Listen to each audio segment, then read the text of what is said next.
welcome to Two Queens and Crystal Things, the podcast where we are on some manifest your life, shift your mind, and raise the consciousness type of shit. That is why we're here. I am Mia. And I am Christy. Hey. And you can consider us your spiritual girlfriends for the next hour or so. We'll see. You know how it goes. All right, so last week we talked about fear. And I also shared the acronym for fear, which is false evidence appearing real. Mm-hmm. You guys, we have all dealt with fear. We continue to deal with fear in various moments in our lives. It doesn't matter if you are a child, adult, whatever, grown, we face fear. And so we talked about it. It's completely normal. Having fear doesn't mean that you're a bad person, doesn't mean you suck. It just shows you that there are some areas in your life that you need to overcome. But the important thing is that you work to overcome it. Yes. Yeah, and not let the fear paralyze you and keep you stagnant, because otherwise you're not truly living. And listen to the episode, because we talked about the difference between, being in danger and fear, because fear is something that has not happened yet. So there's right. some difference there. But yes. So what are we talking about today, Mia? So today we're going to talk about spiritual awakening, and we're going to talk about the different phases that we go through in a spiritual awakening. And I think this is such an important conversation. It is. That thing says 555. Anyway, this is such an important conversation because when we are going through these phases, and if you don't know in these different steps, you feel like, okay, am I losing my mind? Right. What is happening? Am I going backwards? I thought I was going forward. So we want to talk about all the different things that you experience as you're going through this. And we'll talk about some of the stuff that we experience going and still experiencing. So I get, we'll start off with the original awakening, that first where you're asking the questions, so you start getting curious. Christy and I were talking before we started recording. I'm like, I feel like this is the time where people start getting a couple of books. Like, wait a minute, what's going on with this spirituality? Let me just read something. They'll pick up some Abraham Hicks or Eckhart Tolle, or I'm trying to think of a book that a lot of people read that kind of starts off their journey. Yeah. And like, there's a few that that a lot of people start off with. Do you remember my awakening? Yes. So and the thing is, because when everyone talks about the spiritual awakening, I feel like there wasn't one moment. Like, I feel like it happened in phases, like in increments in my life. But I will say, how about the moment? And it's not necessarily a moment, but the time when it's like, because that does happen. Because some people will go get a reading, or they'll buy some tarot cards, or they'll start listening to somebody on YouTube. But it's like, I'm not there yet. I'm just kind of curious. But kind of that moment where it's just like, I'm about to dig into this. Yeah. So I will say that I had a moment before my first marriage. That's when I was like 19. I was living in New York. I was Buddhist because I was done with Christianity, and that's when I started to question religion and question like the validity of all of these things. Like, I knew I needed something to ground me, but I just didn't know what specifically, and I did not want to go back to the Christian church, so that's when I became Buddhist. And even with that, I started questioning. And then that kind of paused, and then I got remarried. But it was after my second marriage, like once we separated, I was like, you know what? There are some things in me that I've let go, and it's time for me to reclaim who I am. So there are things that I was trying to hide, and things that I was trying to like, oh, well, no, I'm not a part of that, or, yeah, that's bad. But I was like, you know what? This is who I am, and this is what I've always been about. So, but I'd say that it definitely happened after, like, it started to happen faster after the second divorce. So I like, there are specific moments in my life that I can recall where I knew something was different. I just wasn't ready to, like, I still remember a dream that I had where it was so vivid, where I was laying in the dream. I'm laying in the bedroom where I was actually laying, and I got up, and I took my skin off, and I was a whole light being. I remember. And it's stuck, like that stuck with me like forever. I used to say all this all the time, and I keep all my journals. I have like a gajillion journals over time. So when I did really go into, I started looking back. I'm like, I've been saying this shit for a long freaking time. I'm like, I'm in this world, but I'm not of it. I'm not. I'm like, I don't belong here. Right. And I used to, there was just some things that I used to say, but again, life is happening, and I never took that time. But it was definitely after I told y'all I blew up my life, and I was like, okay, you know what, forget it. We're gonna start from zero. What's in the and that's that curiosity. Like you start asking those questions, and what? Okay, so if I'm, I think I already had that moment where I was kind of like, a lot of this shit don't make a lot of sense. I just didn't know what to do with it. Yeah. You know what I mean? It's like, because I remember being in church and just kind of watching. Like it just doesn't. It's not adding up to me. I felt like oftentimes I felt like I was at a theater. Say it. Like you know what I Say mean? it. I'm like, some of this is a great show, but I need people like this is theater. Yeah. And so I'd already had some of those moments, but I just remember straight thinking like I just don't have time for this. Like, because what if everything is nothing? Like, now what am I gonna do? And shit, I'm married, I got a kid, I got shit to do. I don't have time for this. But yeah, that moment where you're just like, let me just explore this a little bit, and then you start to. Girl, I've been exploring. And then you fall down the rabbit hole. It's like, wait, what? And then once you go down that rabbit hole, like you can't unsee what you can't unsee what you see. And I'm gonna tell you something. And I'm so curious what some of the listeners think. I honestly believe that is what stopped me from really going down the rabbit hole, because I knew that I couldn't I knew that I wasn't ready. Right. I wasn't ready to because once you see and you know some stuff, like you can't, it doesn't go away. I was afraid, but I was afraid too. Like I was afraid what people would think of me. I was afraid of not feeling or not being accepted. Again, fear.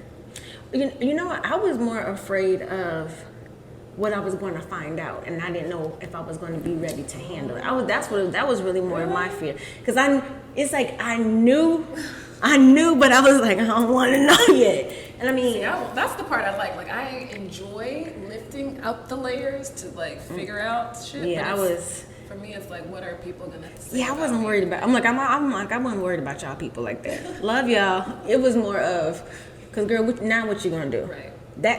That part. Now what are you gonna do? So after that, but being able to, and we say this before, you guys. A lot of times people's journey or that awakening starts with some trauma. I think that for me, yes, and apparently the way I chose to start my awakening, it was I had to go to zero. Yeah. And it's like, okay, so now what? Because you've tried everything else. Like you have literally run from this for so freaking long. Now what you gonna do? Well, hell, because and then all of that fear left, because I'm not afraid of losing anything. Because you're at zero. Because I'm at zero. Like, okay, well, let's see what happens. I think this is the time where people start, like, this is that phase where you just you start asking some questions, like digging a little bit deeper.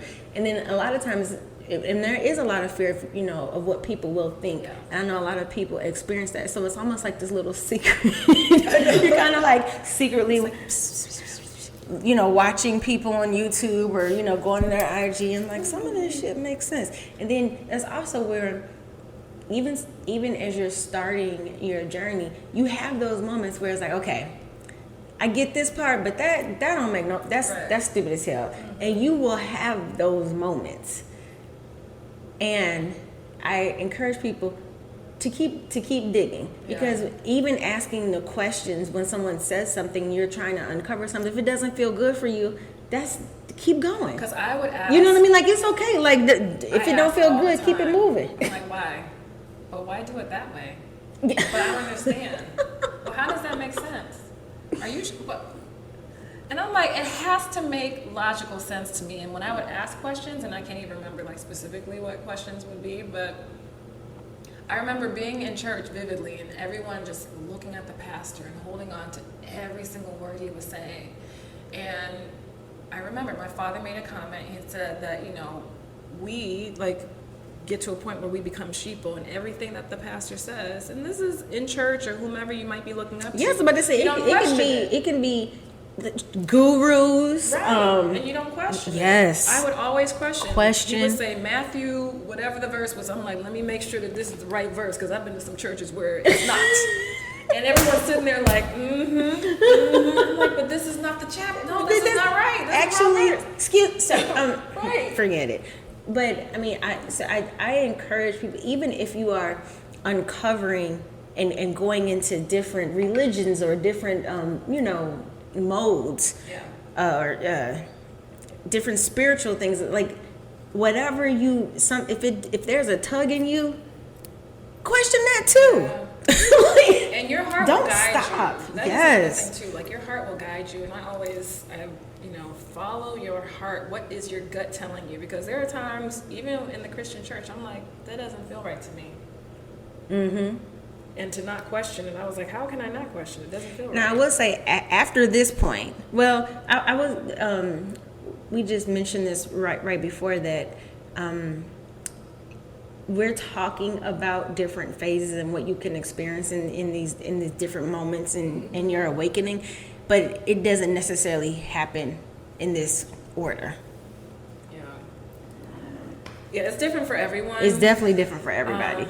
And there might be some phases that we did not necessarily discuss or share, but again, this is us trying to explain what this awakening process is in a way where it's easy to. I mean, yeah, just like we want demystifying it, because I do distinctly remember going through this and feeling like, I don't know what the heck. Yes. I felt so lost. I don't know what the heck is going on. And I was already like feeling like cuckoo for Cocoa Puffs. I was like, wait a minute. Okay, wait. Which brings us to the next phase, Christy. Yeah, so we're going to talk about chaos. Straight chaos. I mean, where everything, so essentially, and I remember this too, like like how I envisioned the world to be, everything crumbled. Like almost think of it like, when a building is having repairs on the, like when people put the face on a building. Yes. And instead of taking everything off and just building on, starting from scratch, they build on top of it. Yeah. So it was like everything that I saw as the world, that whole like top layer just crumbled. And I saw life and I saw things for what it truly was. And I was just, it was exciting, but then I also felt like I was crazy because I would be looking at people, I'm like, but you don't see that? Like, no, you know what? To me, I like to describe it like in The Wizard of Oz. Oh, yeah. When, you have the all-knowing Wiz, and when Toto went over there, it was like, wait a minute, hold on. And it felt like that. It's just like... Yes, that's a really great analogy. What just happened? Right, that's a what really the hell just happened? Yeah. I mean, and I would tell you, I know there are a lot of people who stop at this point. They're like, I can't do it. Yes. And I would tell you, going through this time for me made me feel like, see, this is why I didn't do this shit. This is exactly what the hell I was talking about. No, it was some bullshit. So what's interesting is that this chaos phase, this is when I was in the church. Like this is when, so I went through a period where I grew up in the church, and then when I was 19, I became Buddhist, and then became born again during my eating disorder, got hospitalized, it's a long story, and then I became a Christian. But it was that second time of me being in the church off of my decision or my choice where I ended up going through this chaos phase. Oh. Like in the church, like, wait, this doesn't make sense. Like, oops, what had happened though? Right, and then, I'm married to someone who was, at the time, who is, a firm believer of all of this stuff. And then he went to school to study theology, and then his views started to change. And then so we both started to question, which was so crazy. We were both questioning at the same time. And I decided that it was time for us to move. Well, he decided it was time for us to move out of the church. I kept going, like my awakening kept going. He went back to the church, which is so interesting. No, but because of yeah. this phase, Right. it's like this is very scary, and It's so very especially scary. when you are questioning your entire belief system, Yep. everything that you have known to be true, and you're just like, this doesn't make any sense. And Now and, where do I and- go? and now where do I go? So it can feel really scary. So just like, you And know lonely. what? Let me just go back Right. to, And lonely. because at least it's like, you know, I'd rather deal with the devil I know than the devil I don't know. I think a lot of people stop their awakening at this because Yeah. of fear. It's just like, Yeah. it's okay, well, if it's not this, because I mean, I believe this my entire life. So you're trying to tell me there isn't a man who sits up in the sky? And then it's, I feel like I also feel Wait, it's I'm acceptance confused. too. Like, you know, if you think about it, like your church becomes like your family. That becomes your Oh, pod. That becomes yes. your tribe. Yes. And so if you no longer prescribe to that, you're like just on your own. And I mean, honestly, and fellowshipping is one of the best parts. The Yeah. community, I agree. like we need, you know, we say this all the time. Like we're not Humans meant to need it. do this alone. So you feel out of whack with your community. So I do believe a lot of people go back during this time, or they just stop. Like, nope, okay, just kidding. I don't want to see anymore. Yeah. Put the curtain back up. But the way that I kind of see this phase is, okay, so remember when you were cleaning your house, right? Yeah. So her house, Mia keeps her house very, very neat. I can't necessarily say the same, but her house is very nice and neat. But then there were things that she wanted to move out. She wanted to get rid of things. She was cleaning, you know, releasing. And as she was going through that process, it went from neat to chaos. Yes. Because you're like, oh my God, I lifting was. everything, you know, you're Oh my moving God, I things could out. not. I could not breathe. I was like, yeah, it's totally what it is. Yeah. When you are going through that deep cleaning phase, like you're pulling shit out from back the Right. wall. You're taking everything out the It's like, closet. let me see what's here. Ooh. Oh, okay, let me see what's behind this. Oh my goodness, yeah. It was chaos. It was chaos. Yeah. I mean, oh yeah. Like I'm like, but it is kind of like that. And I'm telling you, so when you do get to this point, or if you are at this point right now, it gets better. Look, I'm like, it does. Trust. It gets better, and it's almost like it's like you have to. It's like burning it down to rebuild it, but it's so scary because you start to question yourself because you're just like, wait a minute, hold on. Wait. You mean to tell me? But you had said. Yes. But you had said. And then there's, we call it the dark night of the soul. Ooh, child. Oh, yeah. Man. So. Yeah. I was about to say, I'm trying to think of how to, and again, we're just putting labels to these phases. You can call them whatever you want, but the dark night of the soul is different from chaos. Yeah. And so the chaos is like you're pulling everything out, right? And dark night of the soul is, wait a minute, hold on. Everything changes. And it is where, like, this, you start having that question again, like, no, for real, though, why am I here? So I feel like I went through dark night of the soul with my first marriage. Interesting. With that craziness, because like everything just went to, I mean, it was a shitstorm. Like everything just blew up. Yes. Everything that I thought as far as my relationship was concerned, because I would have never, ever thought in a million years that he would have cheated on me. Yes. No, like it was, I was like, wait, what? Like I was devastated because I just knew. Dark night of the soul, yes. I was isolated and Yes, and your relationship, I was broken down. Oh my goodness, you got, oof. Let me tell you something. And that's when I started affirmations, like to help. But because the dark night of the soul, there's a couple of things that I think about. Like one, especially with your relationships, even like in your familial relationships, your romantic relationships, you start to kind of see people, and sometimes it's so disturbing and unbelievable when you start to see that, wait a minute, hold on, I'm in a whole abusive relationship. Wait, how did we get here? How did we get here? I made it here. And then, friendships, you start to lose friends because you start to see like, wait, you're only my friend when you need me, or you know what I mean? Like you really you start to see all these things, I was alone.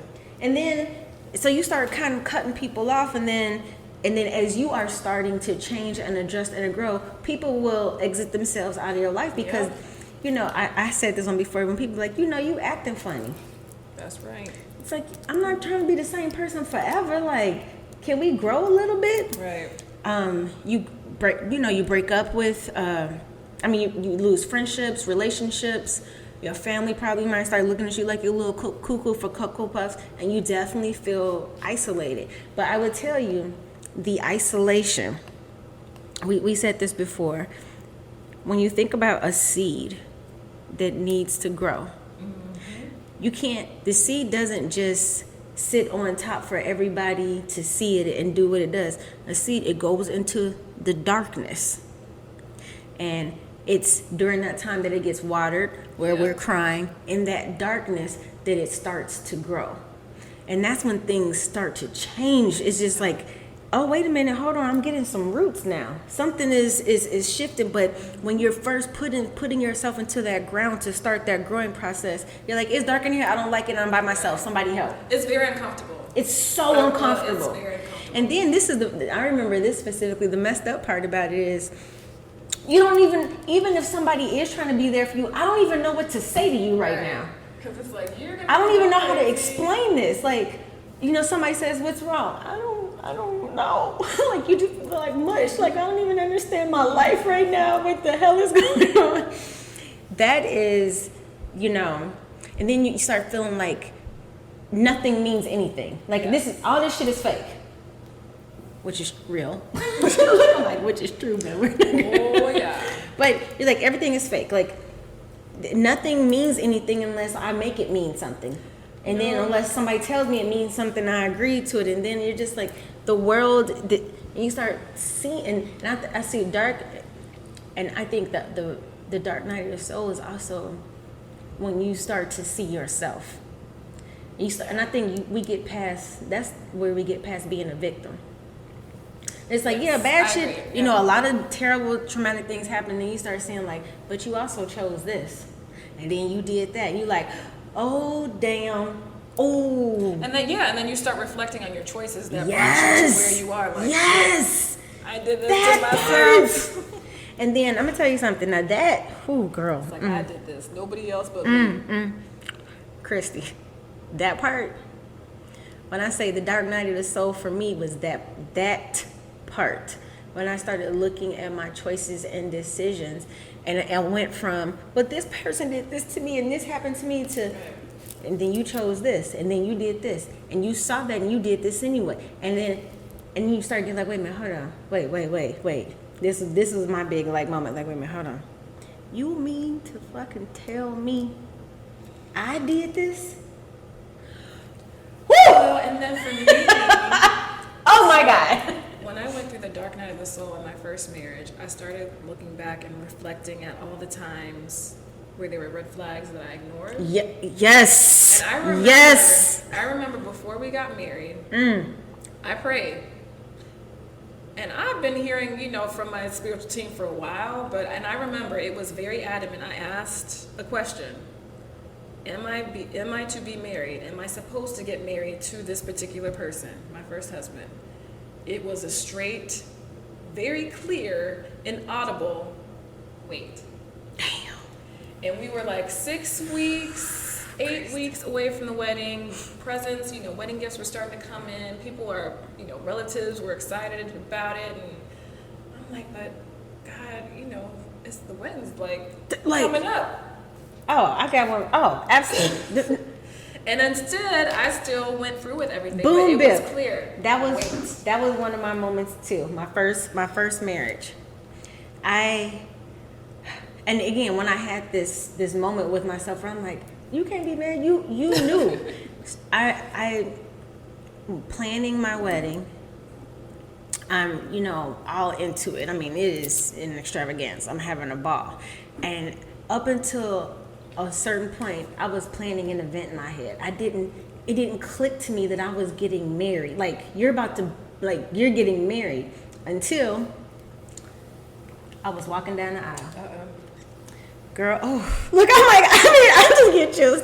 I'm telling you, my dad standing next to me, it's beautiful. Like, y'all, I looked amazing. Like a whole black Barbie doll. It was like amazing. And I was young too.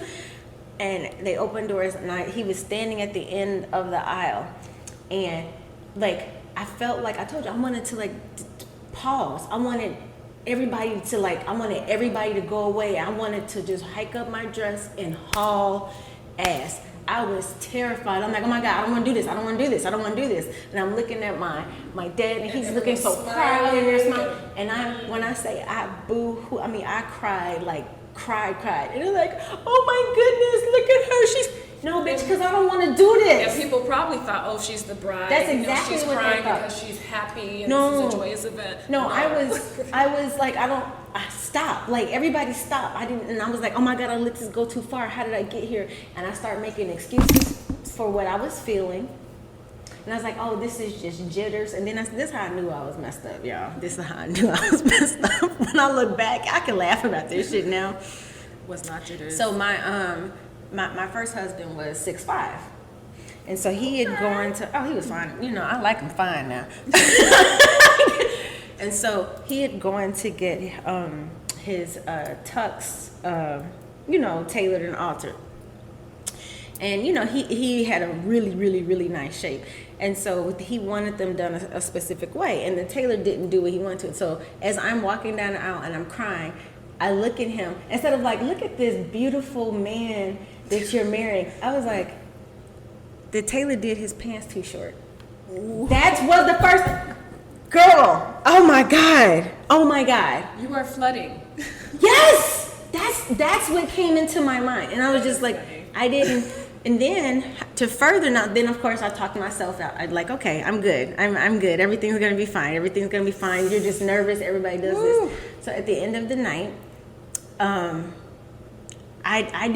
wasn't ready to leave. I was like, he's like, okay, well, the car's here to pick us up. I'm like, well, where are you guys going? I'm trying to go, because I'm like, I was not ready to face the fact that I was married. It's not like I was a virgin or no shit like that. We lived together. I was in the same boat. I was like, ooh, now it's time to consummate the marriage. I don't know if I want to do that. I almost felt like if I didn't do it that night, that I wasn't married yet. Like I just needed more time to process. And then, the marriage was not what's up. But I remember like some of the things that he did. I was so like, ugh. Like, it's all his fault. Blah, blah, blah, blah. He's terrible. And he was a whole asshole. But I knew that shit. And I knew I shouldn't have done it. But I didn't have enough faith in myself to stop it. And I told my parents later, and I was like, Dad, what would you have done? He said, I would have told everybody, it is what it is. Enjoy the party. Like, it's a great, it was a fabulous party. So it's just, but when I looked back in this dark night of the soul time, I stopped blaming him. It's like, no, bitch. So Dark Night of the Soul for you was after your first marriage? Yeah, it was. I'm saying Dark Night of the Soul for me was 4 years ago. But as I was going through my time and really looking at the decisions and choices that I made in my life and stop looking at like everybody, this would happen to me, this would happen to me. I started holding myself accountable. And I was like, that was not a good experience for me in my life. We were only married like 2.5 years. And I held my, because like, first of all, you knew he was an asshole. And I started going back to all the red flags that I knew, that I saw and ignored. And that moment when I'm talking about Chrissy, when I say I cried, like I was boo-hooing, like not cute crying, not the beautiful tear fell down her face. No, I was like, how do I feel like I almost probably squished my dad because I didn't know. Sense that? No, but because of course, I'm hiding it. Oh my goodness, it was. I'm looking at his mom, who I loved, and like his family's there, my friends are there, my family. It was And everyone is so happy. And everyone like, is I don't want to let these people down. Yes. And so that during my dark night, that was one of those moments that I had where I realized, like, you can't blame, like, yeah, he was an asshole, but your dumb ass saw it coming. And you went anyway. So who's really at fault here? Him being who he is, or your dumb ass making a decision to keep going when you know what's about to happen? That part. That part. All because you don't want somebody, you don't want to make people upset. You don't want to let people down. Oh my goodness. I even, like, when I think about I even remember when he asked me to marry him. I said yes. I mean, it was, again, beautiful. Like, we lived in Miami at the time. He had a plane fly across the beach. Aww. It was like this whole thing was it was beautiful, great. I was right before I was about to go home for Christmas. I don't even know if I've ever told anybody this. I was going to Chicago for Christmas, and he was going to Jersey to go visit his people. It was the day before we were leaving. He asked me to marry him, and big grand gesture.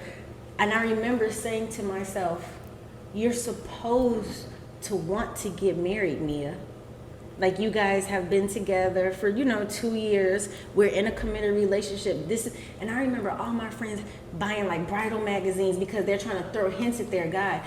And I was never that person, because I was like, I got shit to do. Like, I want to live here. I got this, And it's not that I never wanted to get married. It's just I wasn't thinking about it at that time. And I'm like, this beautiful man did all of this, got down on his knee. Like, this is what you're supposed to do.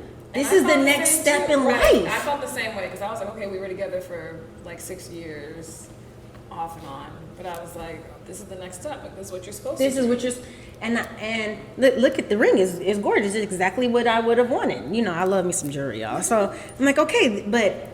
And I said yes because I honestly felt like I was doing what I was supposed to. But during my dark night of the soul, I was like, nope, you knew then too. And you should have said no. But I also feel like we bring these relationships into our lives for a purpose. Because had you not walked through that, then you wouldn't be here now. That's true. And that's the part that's where I am now. Like, all of these people played a purpose in my life. Oh, I don't regret it. No. Okay, so I'm saying what I was going through during my dark night of the soul. Now, today, I have, and it sounds so strange, I have so much appreciation for those experiences, for him, for that time. We had some beautiful experiences and time together. Like, I appreciate so much. I learned so much. I grew, and I definitely wouldn't be where I was, but when I was at this point where I blew up my life, and I'm just like, how did I get here? And I'm like, this is literally what the dark night of the soul was like. How did I get here? And I went like, this happened to me, and then I started moving to, Spirit was like, okay, yeah, we know all that. Broken record. But Heifer, what you do? Let's talk about you. That is a very difficult time when you start seeing yourself. And I think it's also hard for people to accept the blame. Yeah, like you did. You kind of did some jacked up shit too, huh? You're like, but I'm a good person. Like, I was fighting this. I'm like, but no, I'm a good person. I don't start no shit, but I will finish. I'm like, but how did this happen to me? Then they're like, what decisions did you make? It's like, hold on, did nobody ask you to come in here making me ask these type of questions of myself? And then that's another time where you feel really isolated because I don't know. Yeah. What do you say? What Who do you talk say? To? Yeah. And that's the thing that I can say about this podcast that I appreciate, because, and you can attest to this too, like, we've had a lot of listeners say that they're going through their awakening, and they're going through some things too, and I really, really, really, really appreciate the fact that the podcast is here for people to listen to. Not to say that what we've gone through is, it's not perfect by any means. We're not the go-to resource, but I just appreciate that we are a source that is out there that's talking about this. Yes, absolutely. Because a lot of people weren't talking about it when we were going through it. Here's the fun part.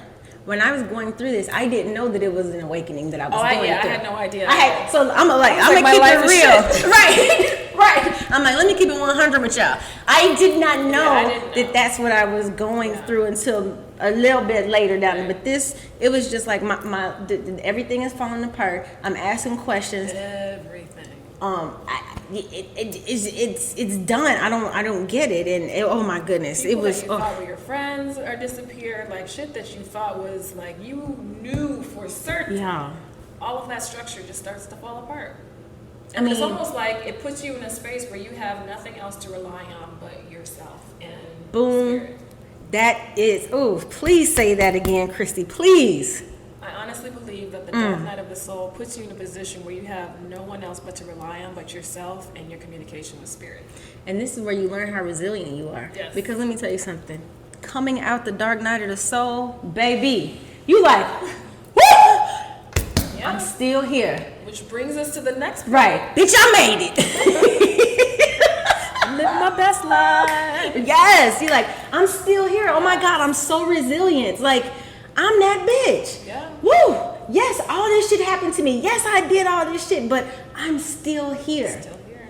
Now I feel a little bit better. Yeah. And that's what's the next? Stage, that's the stage of bliss. Oh, yes. And you're stepping into your power and you start to see yourself as that comeback queen. Yes. It's like, man, I went through some shit, but I am still here. But I'm I am still resilient here. as fuck. Yes, you start knowing like I have divinity. Like I am like, ooh. And then it's almost like you start looking at life like you crack the code. You know, and then you start, it's like everyone else around you, it's just like, ugh, you guys don't see this? Like, you guys, it's so simple. Like, literally, we created this life. We can create our life. We can manifest. I mean, like, you really do. And then you start seeing, you know, as you get more into, especially your spiritual journey, you start, you know, like, start feeling like wait a minute, hold on. That's what you start having a more understanding of words and understanding the things that come out of your mouth, what they mean. And you start understanding, like, okay, so as I think, I literally am. Yep. So, all I have to do is not think dumbass shit about myself. Bing, bing, bing. Like, that's all I have to Right. do. Oh, this is awesome. So that Which is, it's easier said than done. Oh, definitely easy. But even getting to the point, like the bliss, like the feeling that blissful, like getting to the point where you realize, even though it's difficult to do, you know that this is a thing that you can do. Yeah. And you start thinking like, I just went through the worst, and I'm still here. I just went through everything that I have survived, everything that was meant to tear me apart, to completely, and I'm still fucking here. Have gone crazy, even though there are times where I thought I should have been in someone's institution. Oh, definitely. Look, I'm like, been there. But I will say the one thing that kept me grounded as I was moving through the dark night of the soul were my kids. Oh, yeah. Because at one point, I really thought that I was about to snap. And I was like, Christy, you can't snap. Like, how are you going to snap when you got these kids you got to take care of? Oh, yep. And I was like, no. No, I told you, like, my thing was, I'm putting this here. My thing was, when I started going through, when I basically blew up my life and I'm going through, like, okay, I need to figure out who I am. Like, I need to figure out what the heck is going on with me. Like, who are you? Like, you are too many different people in too many different spaces. One of the things that probably why it took me so long to get there is because I did have a kid. And I was just like, you grown. Yeah. You grown. You know, I didn't have Jay till I was 34. So as these questions are coming in, and by the time I told you 39, shit hit the fan. And I was like, I can't do this right now. Like, I can't, I literally cannot. I cannot divorce her father. We have a child. Like, it was just like, I can't. And girl, my team was just like, oh, but baby, you had wrote this book already. It's time. It's time. We're just gonna keep showing you. I mean, like, like, everything was. I could not believe. It was literally like, no, but I don't understand. Like, this is me. How did I? This makes no sense. But that was one of the things that stopped me from originally going into it. Was like, I'm a mom. Like you. And I felt this sense of responsibility, and I can laugh about this right now because I know some moms that feel this, but I'm about to relieve y'all of some stress. I literally felt like it is my responsibility to be stable and, you know, and no matter what, to make it seem like everything is okay, that I'm okay, because at the end of the day, what is she going to, she can't do anything, she can't help me. So I very protective of that. But now what I realize is that I'm a much better mom now because I allowed myself to go through this, because she's getting the full mom, the full Mia, like the not what I, we're, when we become moms, it's like, get the right preschool and blah, blah, blah, blah. And all these things. And these check boxes. Did you get your baby can read book and blah, blah, blah. Like just so many of these things. And it's so easy to fall in line. Yeah. It's so easy to fall in line because everybody else around you is doing it. And when you have that moment where you're like, hold on, stop. Time out. What type of mommy am I supposed to be for her? Yeah. Not the mom that everybody says you're supposed to be. Like, they literally give us books for this shit. But about how to, just get into formation. But because of my awakening, I was able to say, wait a minute, hold on. You're being what you think you're supposed to be. That's not what she needs. This little girl chose you for a reason. And she chose you, not the fake you, not the one that everybody's trying to make you be. She chose you. She knows who you were when she said, oh, let me see. Let me look at these wounds. I'm going to go down in that spaceship. What's her name, Mia? I like this one. She got a little sass about her. She likes to ride rainbows. Right. I like this one. So so taking that pressure off of myself helped me to be able to move forward. Yeah. But I definitely think that I'm a better mom because of it. I have to agree with that. Yeah. Like, you know what I mean? Kai's getting she is getting the true version of me. Absolutely. Not the robotic version. Like, I feel like I was just like, boop, boop, boop. Oh, you guys can't see the arm movements. Right. Boop, boop, you guys know what it looks like. It's like, this is what I'm supposed to do. This is where I'm supposed to go. Yes. This is what I'm supposed to say. But it's like, you know what? And then especially when you have those, we all know them, those moms that just look like, how in the fuck do you always have it together? Like, damn. Like, always have it together. But deep down inside, they really don't. Like, they are a mess. And here's the thing. When I think back about stuff like that, I'm like, I can't believe that I was even looking at another mom or other women to say like, oh, I'm supposed to be doing it like that. Like, I'm like, it's so laughable to me right now. But I'm sure I know I did it, especially when I was a part of Mocha Moms. Oh my goodness. Just talk about boop, boop, boop. That's the robot. But that's what you thought we thought we were supposed to do. But I was just another thing about the mom thing. I think that when we are in our authentic selves, even if we aren't even fully there yet, even going through the process, what we are showing and teaching our children is to be their authentic selves. And honestly, that's one of the best things we can ever teach our children. Yeah, I agree. Like, it doesn't be who you are. Explore that. Be who you be. Be who you be. And then, at that age, they're exploring and trying to figure it out. And instead of, and if I had have stayed in where I was, I would have been driving and directing my daughter to be what I thought she should be, just as I, you know what I mean? So like I said, I was like, wait a minute, hold on. No. What you think? What you know what I mean? And I think it's a beautiful thing. I do. Yeah, it is. And then the other part of the bliss is, I love this part. When you're connected to the universe. Like, I have a team, like a spiritual team. So I feel like I'm in bliss now. I feel like some of the phases are almost like a double dutch, like I've had some phases come in and some phases come out, but bliss, I feel like I'm in bliss now.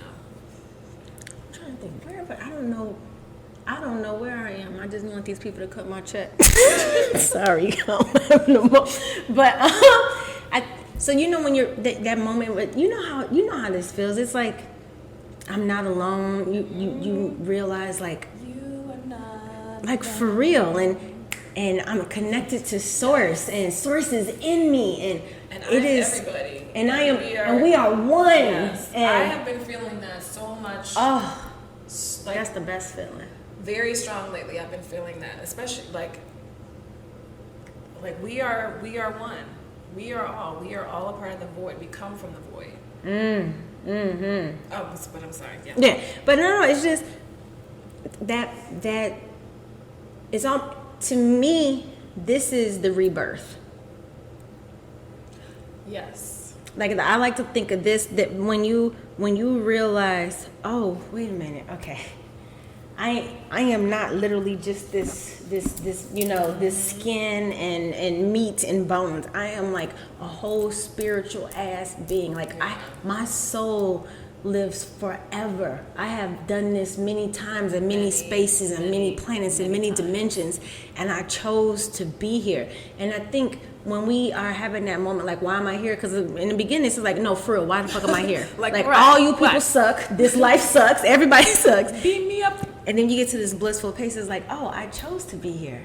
And that gives you a sense of like, okay, I can keep going because I know that I had a choice and I chose to be here, and I chose to learn these lessons. That's where you get to the point when you start seeing all those lessons, those harmful things. You're like, oh my God, I get it now. Yeah. And I will also, get it. It makes so much sense. I will say though that I feel like the bliss phase has been a part of my rebirth. Because it's like, and it's funny because when what year are we in? 2021. So 2020 was my year of rebirth. That's my other password, by the way. 2020 was my year of rebirth. Love that. And as I was unfolding and letting things go, and things were dying off, and things were being peeled away, and things were being pulled and removed and sifted and filtered, I felt like I was becoming more of like this. I was flourishing. And I think from that, and then finding beauty in it, that's where I started to oh my gosh, I really love my life. This is good. This is a good place to be. So I would say even during the pandemic, I went in and out a few different phases. Bliss was definitely one of them. And then I had, and this is the part. It's a cycle. It's not like you go through all these things and then it just stops. No, and I had more stuff to learn about myself. So I went through, I would go through this oh my God, this is amazing. And then they'd be like, oh wait, one more lesson. I'm like, no, man, I don't want to. You know what I'm so I think I went back and forth between that. And, and I would say there is to be mindful of that bliss stage is this is where people will kind of look at you you kind of woo-woo, because you can get kind of out there. You can. And because you're just because it's all coming together for you. And you know what, it's almost like when you get in a new relationship and you're in love and you want all of your friends to be in love. You're like, this is freaking amazing. It's the best. It's the best. Ever. So it's this rebirth, and you're so excited and you're so happy. You're like, I fucking get it. You guys, this shit is not that hard. And you're talking to your friends and your people and they're like, okay, cuckoo. Yeah, okay, baby. Yeah. Somebody get her a drink or something so this is where that bliss, and you want everybody to know. Yeah. You guys, this is beautiful. It is beautiful. Life is for real beautiful. Yes, shit happens, but y'all, and when people aren't there, they're not ready to hear that, you can feel they can try to make you feel bad about but you're like, no, I'm too happy. And I would say some people start their journey in bliss. Some people have started their journey at a place, as I said, where they have this understanding. It just comes oh my God, I get it. And I think a lot of the younger people, when I say younger, meaning younger than me in the 20s, they start at a blissful stage. I can see that. And then as life goes on, then the cycles around. But some people actually start there. But I'm telling you, getting there was, seriously, I just felt like I was a whole new person. I felt like Superwoman. Yes. Like when you are my in the heart God. of the bliss stage, it's just like, oh, I'm invincible. Absolutely. Like, Abso-freaking, oh my, It's like invincible. This, yeah, it's just like this energy that you have around you. It's like, oh my gosh, life is so good. I am sitting in the driver's seat. I control this shit. I create it. Do you understand the power that I have? And like you start to feel it and embrace it. But I also think, so from the bliss stage, I think it's also important, and I know that there's one in between, but being grounded. Oh, and that's one of the, that's you where. could really like. Oh, no, totally. That's what I said. I know that, I know that in a few of my blissful stages, I have definitely, I'm done. Like, I get it. I'm here. I did my part. Like, I'm going to the 7th dimension right now. Bye-bye. Bye-bye. And so I just, that it's a definitely a beautiful space to be in. I think the one of the biggest things for me when the bliss stage is like, I really love myself. That, oh my God, that almost made me start crying. It's just like, it's true though. Like, wow. Like, I know, like, I can't believe I've been holding back love for myself for this long. Like, oh my God, I love myself. And you start feeling like, it's different. It's just, but I tell you, it's worth it. It's worth it. So for me, it was like, I love me.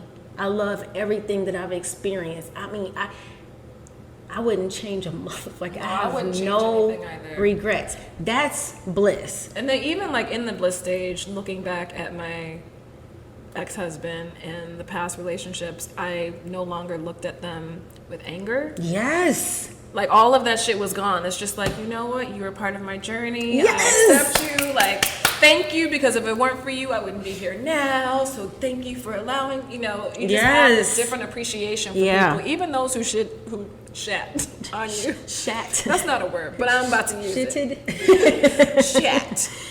Seriously. It is, and that's and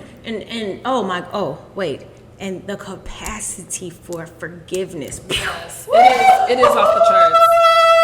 It's like, okay, yeah, you showed me who you are, but you know what? It's fine. I forgive you. The forgiveness of yourself, your way you're able to forgive us, because you're like, it's a beautiful place to be in. Like, you understand that that's all part of you being in that, being that seed put into the darkness to flourish and to grow. Like, you needed to have that, and they were part of it, whether that was the storms, maybe they represented the storms, I don't know, but they helped you to flourish and become like who you are in your journey. I honestly believe that when I look at my relationships, they were, I love so deeply, and I did not give myself that. I was literally being shown my capacity to love. I just did not know how to give it to myself. I just didn't. I had not a clue. Yeah, that's hard. And so I'm pouring all this love because I want to feel it too. And it's like, you are literally, and I'm like, I literally chose people. When I think about it, I literally chose people who were fucking incapable where they were at that stage in their life to give what I thought they were, and I chose these people. Yeah. Like, these emotionally unavailable, like, I'm going to teach you how to love. Like, bitch, who the hell do you think you are? Like, this is what I'm thinking. But I was being shown my capacity to love. So by the time I got to this bliss stage, I'm like, oh my God, I get it. And I was looking to you to love me. You can't do what I can do for me. Right. It would have been impossible. Like, right. I was. There's no way. There's no way. That's why but I appreciate it starts you. With you. Like, this all starts. But I appreciate you, and I love you, and I'm so. From a distance, right? I do, like, for real. Thank you so freaking much. Like, woo, that was rough while I was going through it, but baby, on the other side of this is like, got it. Yeah. I was so easy to forgive people for their dumb shit. I dated this one guy, and when I think about it, you know who I'm talking about. I was dating his potential. A lot of women do that. We do that. I was dating what I wanted and believed him to be, not what this fucker was showing me. Right. Like you know, but I mean, like I believe. I mean, like when I say I believed it, girl, I created a whole. I know that this person is like this. I know that he has the capacity to do this. And I was like, wow. I mean, oh. But you know, we all do that. Ooh, we child. all do that. We look at someone when we see the potential, and instead of taking what they're showing us as face value, we are looking at what they could be or what they have the potential to be. And you probably saw something in him too, like I didn't. It wasn't like, you know, this like bum off the street. And I'm like, it was like I definitely saw something in him, but at the end of the freaking day, well, he was not there. Right. But I was gonna make him be there. Yeah, you know what I mean? Like dating that. I mean, and I honestly believe. It's so funny to me. I'm sorry. Oh, child. I honestly believe that if I loved him enough and poured on him and showered him with love and spoke life over him, that I was, you know, that it, girl. I know exactly. Bye. Yeah, we can't do that. We can't force people. We can't. Like you know what I mean? Like you have to. But that was because now, if I'm being honest with myself, during one of these phases, I was with him in the dark night of my soul. Oh wow. You know, and like as you know, I haven't really dated anybody since then, because this was when I realized, like, hold on, bitch, go sit your motherfucking ass down. Like, go sit down. Like, you have to like you don't need to be with anybody like for a minute. And I mean, it's just, but I was going through the dark night of my soul during this time, and so I'm searching for, like, I want to believe that this isn't my life. I want to believe that love is real. I want to believe that, okay, I get it. I might have made some bad choices, but then, so what happens is I was just like, but I'm smarter now. No, so I have to make this shit work but I'm smarter now. But I'm smarter now, and I wanted to believe that that I had grown, and I was gonna make it work, and he was just a lesson. He was a season, and he was a reason, and I appreciate it so freaking much. But low key, I dodged a bullet. Hallelujah. Oh, thank you, Jesus. But I mean, beautiful person is just not for me. Right. Yeah. But I would not allow myself to see it. Like I just could. Nope. No. I'm just gonna love you harder. No. I'm just gonna hug you and squeeze you and love you and kiss you and call you George. Right. Oh my God. That was from that cartoon. Yeah, which one? Which one was that? It was in the wintertime. What was the guy? He was the big white thing. The Sasquatch, the polar bear, it was like a monster or something. But it was like in the winter, and But yeah, I remember and call him George. He was like forcing George. He was forcing his love upon these whatever he was hugging and kissing on and hugging and that was kissing. Me. I'm like, that was me. Yeah. That was, and then think about it. If you're in if you're going through some internal trauma, and what I was trying to do was avoid pain. Yeah. I'm like, okay, I've had enough pain. Like, I don't want no more. Like, please make it stop. But my silly behind is creating more pain. You're like, let me just love you more. That's all. That's all that That's how we're gonna fix it. Girl, bye. There's that logical sense. So we're just gonna add one more column. Right. Fill it with love. That's what we're gonna do. We're gonna fill the column with love. I mean, oh my goodness, I remember. So insecure. Girl, bye. All right, so let's talk about this next phase, because I'm actually curious about the difference between this one and Dark Night of the Soul. So Void. So to me, okay, I think it's Dark Night of the Soul is where you're discovering, and you're taking everything apart. Void to me does come after you know that you are spiritually connected. So you're like, okay, I'm talking to my spiritual guides, I'm talking to my ancestors. Yes, I know I'm not alone in this world. And then it feels like crickets. Hello? Is this this thing on? Hello, is this my Guys, Hello? you're like, I'm doing, Is it on? and this is where we start getting like regimen. Like I'm meditating every day. I'm doing this. I'm blah blah blah, and you just feel like, what happened to you guys? I have been. You know what I'm saying? Like, hello. Like every morning I get up and I do this, and you're like, and you start making it I have been there, ritualistic. yeah, I've been there. And you're like, where did they go? And then you're like, oh my, and you start doing stuff like, I think I messed it up. I think they're mad at me. I I think I did something wrong because they're not talking to me. You had all this chitter chatter to say before. Now you want to be quiet. Right. Like I just, like, and I mean, like I literally remember like having time laying in my bed, like, okay, I feel like hope you guys are still out there. I don't know if I pissed you off or anything like that, but can you talk to me? Right. But I think what's so dope about the void is like, you know, your spiritual team isn't here to save your life. They are just here to guide you, to get you to the point where it's like, okay, and I think what happens during the void is where you start to really, it's like, okay, I'm connected, but then void is like, no, I'm powerful. It's not just us. Yeah. It's you too. So it's almost like they're like, okay, you got the lessons, we showed you some stuff, you know how to, you know, now it's like, that's a great point. it's like now they sent you to school. Like, you know, like we're like little kids, and they're like okay, now you got to take everything that we've taught you and you go, have to apply it. And you have to go apply it.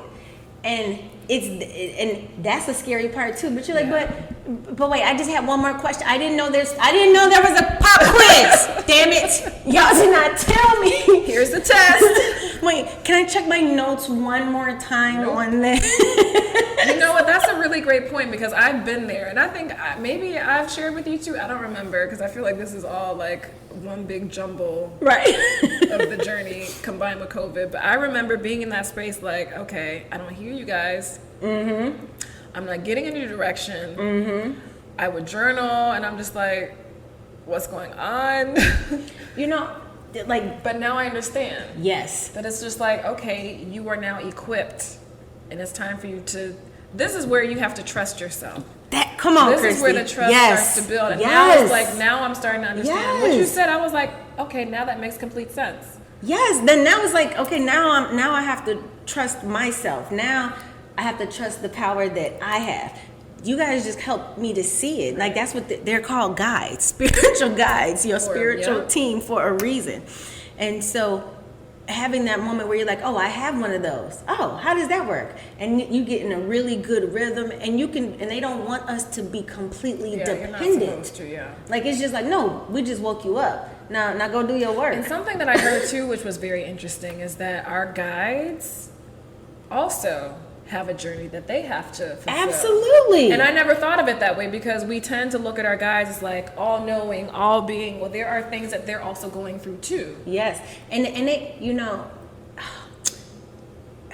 I mean, my spiritual guides have shown me, and it's so beautiful because again, we will get to the point where we're like, oh my God, you're all singing, but what they will tell us, and if you listen, they are honored to be in your presence. Mm-hmm. They feel honored to be able to help you. So it's not like they don't see themselves as above us. Right. They're like, we're in this together. I'm just here. The same way that the people in your life you've brought into your life to show you whatever it is that you needed to show and grow, and what lessons, like I'm here for that too. Mm-hmm. And it's an honor to be a part of your journey. Yeah. And but because that voyage is a thing. But you do feel like you're alone. They just want us to get it together. Wait, let me look at my. Ooh, she looks a mess. Can you see? Wait, hold on. Okay. So that alone, but that's where you start trusting yourself. Yeah. And that's when you know, we got this. Mm-hmm. Like, okay, I got this. But it does get scary for me. And I remember, like, I'm gonna be straight honest with y'all. Like, I remember going through this time, I've been through this maybe twice that I can specifically remember. I'm like, my pendulum's not working no more. Yes. I'm pulling cards for myself. I'm trying to meditate. I mean, like, I was just feeling off because and that's exactly why they were like, no, that's exactly why they were, because you got this. Now it's like, okay, this is my power now. I get it now. So I will say, when I was going through my void, and I didn't hear anything, I wasn't getting any type of messages, that's when I would ask you, like, Mia, do you know? Are they talking to you? Like, okay, they might not be talking to me, but are they talking to you? You're like, I just want to know, did you get a message from me while you were? Absolutely. But so like the void, one of the things that I thought about, so I love analogies. So one of the things that I thought about is like, you know, when you're being taught how to drive a car and, you know, you have the person sitting next to you giving you direction, turn the wheel here, stop here, pause there. And then it's like, then you're behind the wheel in the car all by yourself. And you're just like, oh, yes. Yes. I don't know, am I? You feel real confident when they're in the car with you. You're like, I got this, I you got start this. depending on them. Yes. And then you know they have that brake on the other side of that car too, especially when you're in driver's ed. Remember the brake on the other side of the car, so you know, like they can literally take over this car at any moment. Now they're like, okay, now go take your test. Wait, hold on. I gotta get on the expressway by myself. But my first time getting on the expressway by myself. Oh my, you know what? No, seriously, it just wasn't time for me to go because if it was time for me to go, it would have been right there. Oh my goodness, that was terrifying. Now I'm driving with my knees. Right. It's like, hold on. Right. Putting on makeup, driving with your knees. That is me. Honking my horn, listening to music. I mean, all type of stuff. Ooh, boy. But that's a great analogy. I love that. That's exactly what it is. Like, you got it. Here you go. No, they gave you the keys to your new car. Yes. And we get very dependent on our guides, and that's not, you know, they're there to guide us, but they're not there for a crutch, for, you know, to become a crutch for us. Okay, I have a better understanding of the void. That makes so much sense now. I get it. And then there's you know, Christy mentioned it earlier, like when you're in that bliss and you kind of be out there, like grounding yourself, some stability. It's like, now I get it, I understand, and now I know how to live with this, and understand. I'm a spiritual being. It's like that bliss. Like, I'm a spiritual being. No, that groundedness, having a human experience. Exactly. So how do I be my godly self in this world? That's when you start to get to there. Like, okay, yep, I sure am. I am. Yep, I am. Yeah. But I'm also a human right now. And I chose to be here. So now, how do I walk through? And this is when I was like, I've been saying this for years. I'm in this world. Not of it, but I'm in this world for a reason. Mm-hmm. That's, you know, when you kind of find your footing. Yeah, and I feel like that. I feel like the phase of groundedness is more recent for me. See, this was where I feel I'm here right now, and it's like I'm finding my footing. I like, and you know, I like going to bliss. Sometimes I like being gone and wooed out, but I'm now more in like, okay, but now you know what you know, and you have access to anything. Like, that's the thing about, like, you have access to any knowledge. There is nothing that I can't know, see, feel, touch. Like, we can literally travel time. We can go back and heal ourselves. Yeah. And now knowing that, now how do I walk through this life? Which brings us to kind of, I don't want to say the final stage, but you get to this wonderful point where it's like, my life has a purpose. Yep. And we say it all the time. You wake up every day for what? Not to just go to work, collect a check, and go back and do the same thing over again. We all have a purpose in our life. We all have a purpose. And then hitting that is like, you know, now I'm grounded. I know who I am. And here's the thing. And this stuff keeps happening. You will have several awakenings. Man. And you'll find out, oh, my purpose was this. Now it's this. I mean, like, you will keep going, but that it's worth it. Some I'm telling y'all, I'm not even about to lie to y'all. Y'all know we don't lie. We do not lie. Some of this stuff was seriously, you'll be like, no, for real, y'all just come get me. I want out. I have definitely had some moments like, I don't want to do this. There are times where I felt crazy. I was like, man, I don't know who I'm going to tell about this because they may want to lock me up. Yeah, you think about that. I do think some people who have been locked up, I do think that they were going through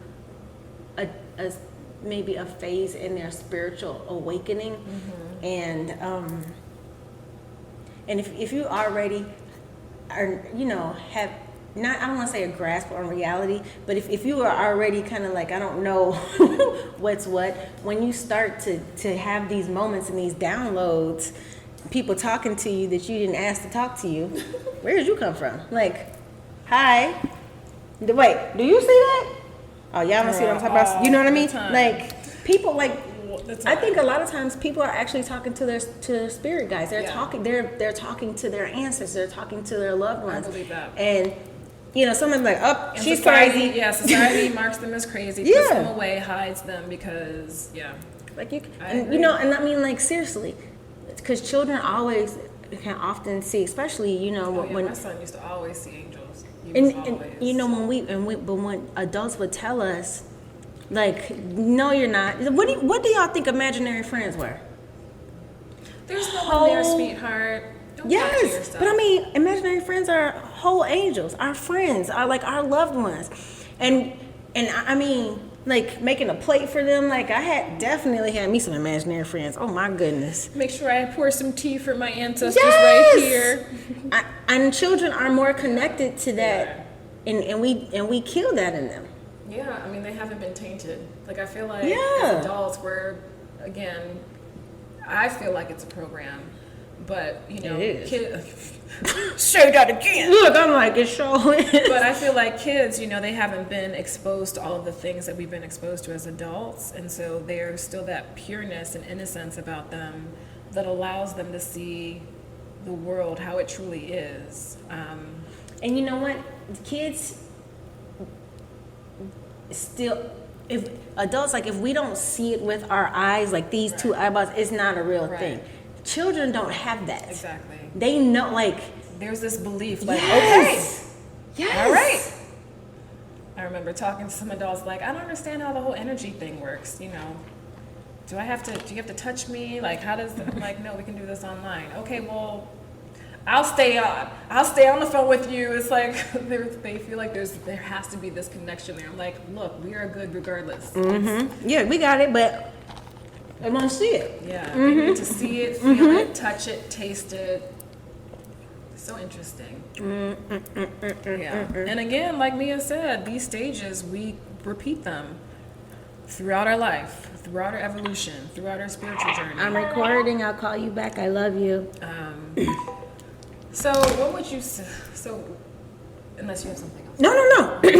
What would you say the takeaway is, like, for this? I think the biggest thing right now that I want to make sure people get away from this or take away from this is recognize that you may be going through some of this and just not know that you're going through a spiritual awakening. Yeah.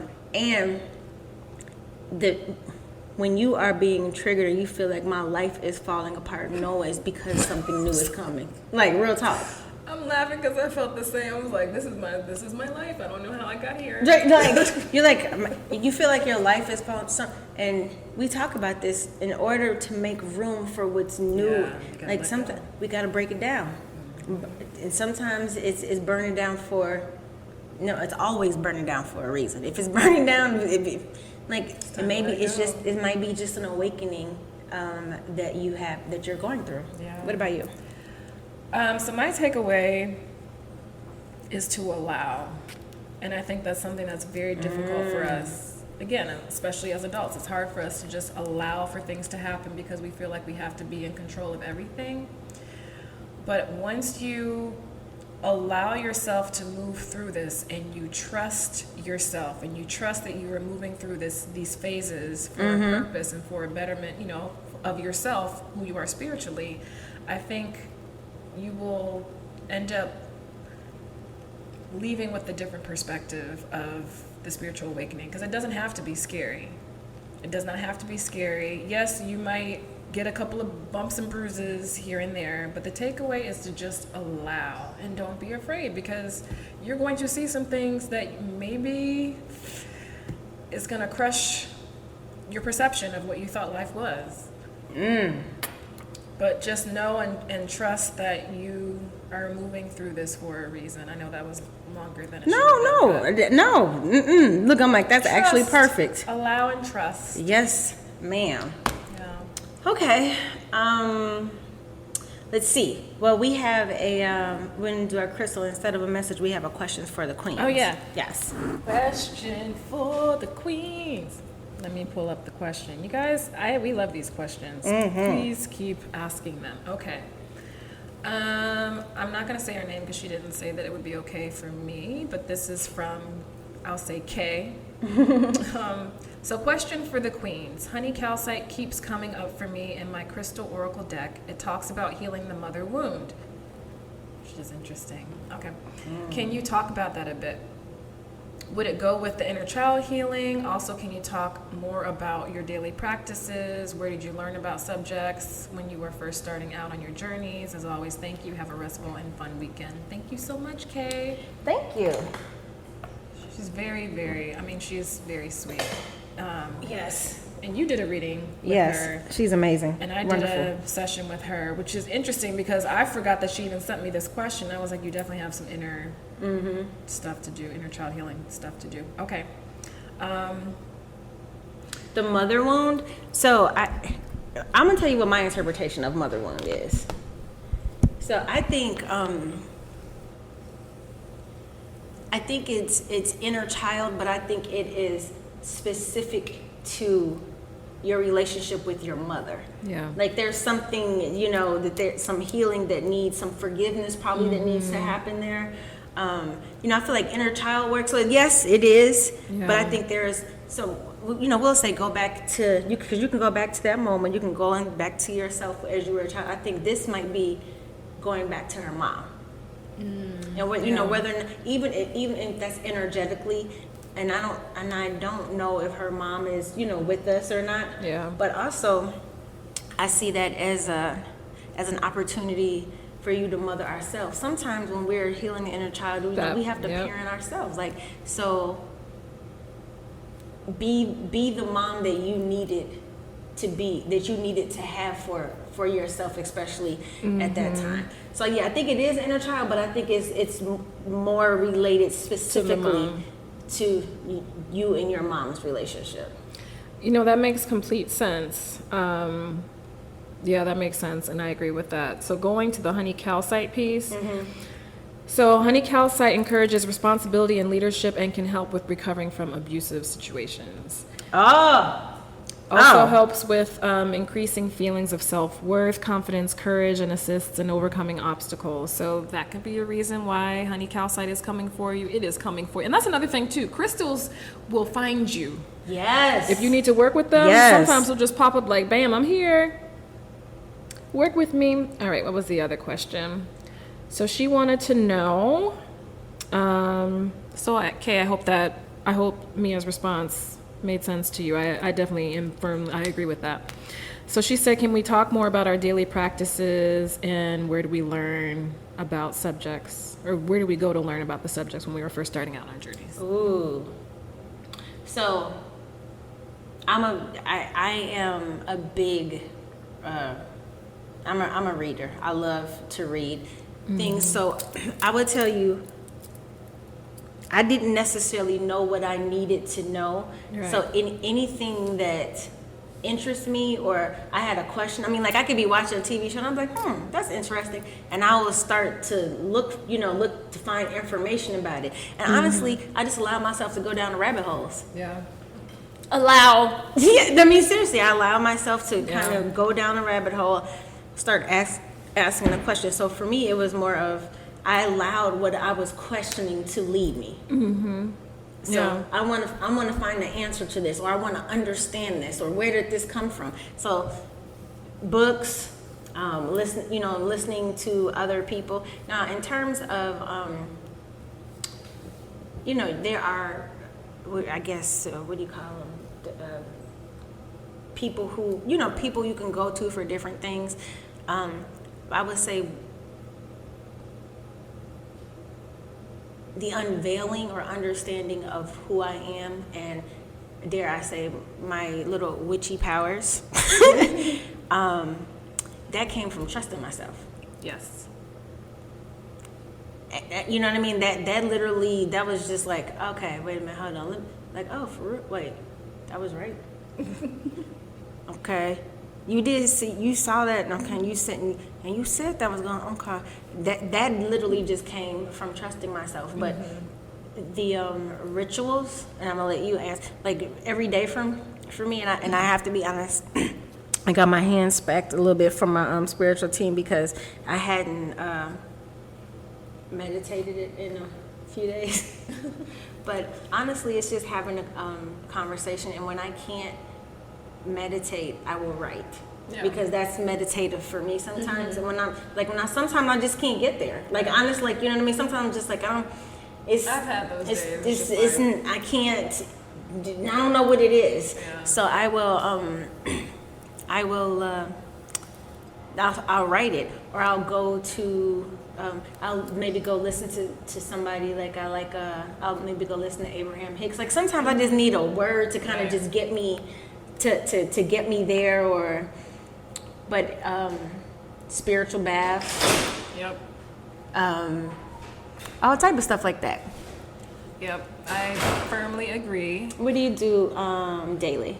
So daily, I do make an effort to meditate at least twice a day. Meditation has been very helpful for me as far as like connecting to like my inner self, and especially connecting to my spiritual team. What else do I do? Read. I do read. I don't always have the time to read, like, you know. Mm-hmm. But I've started reading a little bit more, thanks to Mia. It's fun. And journaling, thanks to Mia. Well, it means that I have to sit still. Sit still. And I'm not. I'm not. That's good. Actually part of it. Sitting, honestly, sitting still. But meditation forces me to do that. So, yes. And I think that's another thing too, because you can get so easily distracted and caught up in the daily grind of life that you just forget to sit still and like turn your attention within. So meditation has been helpful for me, reading, and then honestly, maybe you can attest to this too, but whenever I see clients, I learn more about myself. Oh, absolutely. Like there's something new that I learn, like, oh my gosh, like I never knew that I could do that. Absolutely. You know, we forgot a big one. Crystals. Oh yeah. Like, yeah. When I look, I'm like every leading us into day. The next topic. No, seriously, like every day, I use when I'm feeling like, what do I literally, I'm like, okay, what do I need today? What type of energy am I trying to give out, or what am I trying to bring in, or what am I trying to block? It's crystals in my bra, on my arms, on my waist, on my like crystal energy, like it's the best. Oh my goodness, yes. Yeah, I absolutely forgot about crystals, but yeah, crystals are the best. And honestly, there are some days. Well, you probably have like your standard stash of crystals that you work with on a regular basis, and I do too. And there are some days where I'm just like, I feel like I need to work with something different, but I'm really not sure which one. Mm-hmm. So then I'll ask my pendulum, like, okay, I'll lay out 3 crystals, like, okay, which one? And it'll be like, nope, yes, like, okay, give me that one. Or I use the cards too. Yeah, I'll do a reading on myself. Yeah, so I will. I'll open up my record sometimes too. No, but I have to be in a very meditative state to do my own. It's like I haven't done that in a minute. But so there's so many tools out there for us to be able to tap into ourselves. You will find what works for you. You're like, okay, I love my pendulum. Like I literally, like I have I have a few pendulums. Some I just use just for healing, and some I use, just for me. I have like this, me and you. Yeah. But other ones I'm like, hey, y'all are part of the healing team. I do too. I'm like, nope, this is my personal work. Right, this is my personal. So you'll find what works for you, but just, again, trust yourself and follow your intuition. Yep. Go in a crystal store, a metaphysical shop, and whatever you're attracted to, I'm telling you, it's your body's kind of telling you, like, oh, go do that. Mm-hmm. Okay, let's get our crystal. Yes, so the crystal because we have been talking, honey. Yes. You don't even want to know how long. Actually, it's not that bad. Yes, it is. It's an hour and 24 minutes. Yes, I guess it is. Okay, so this episode might be a little longer for some. All right, so this week's featured crystal is clear calcite. Element is fire and wind, and it actually is really helpful for all the chakras. So clear calcite is similar to clear quartz in that you can actually program it to amplify the effects of like whatever you want your intent to be. It'll help to amplify that. And it'll also help to bring in that intent into the physical world. And so clear calcite assists one in perceiving where we might be imposed by limitations we're preventing ourselves from moving forward in our life. And so it's really great to just give you that pause and allow you to not be moved by whatever those, you have to get over those self-limiting beliefs. Anyway, sorry. But it also assists with helping you get out of your own way and releasing resistance to divine will. And again, that goes back to allowing. Clear calcite also helps to invite in spirit into one's life and to release resistance to the change that surrender brings. Because again, the spiritual awakening is bringing a lot of changes. And in order for you to move through these changes, it's important for you to allow and surrender and let go, which is, something we need to do. Yes, ma'am. Yeah, but it also helps you to recognize where you might be holding on to selfish or ego-based motivations. And again, as you're moving through the spiritual awakening, these are things that you have to let go. But it also helps to replace those motivations with desires aligned with spirit. This crystal also helps to remove energetic blockages, impeding one's spiritual connection, and helps bring clarity and understanding of the lessons behind current life situations. Clear calcite can dissolve constrictions, stagnation, and other blocked energies, restoring proper flow, and helps to release attachments to the past and encourage you to begin with clean slate. Yes, ma'am. All right, so Mia, have you worked with clear calcite before? Actually, I haven't. Me neither. So I this is actually a really great I'm opportunity. actually going to now. Yeah, this is actually a really great opportunity for us to work with it. Yeah.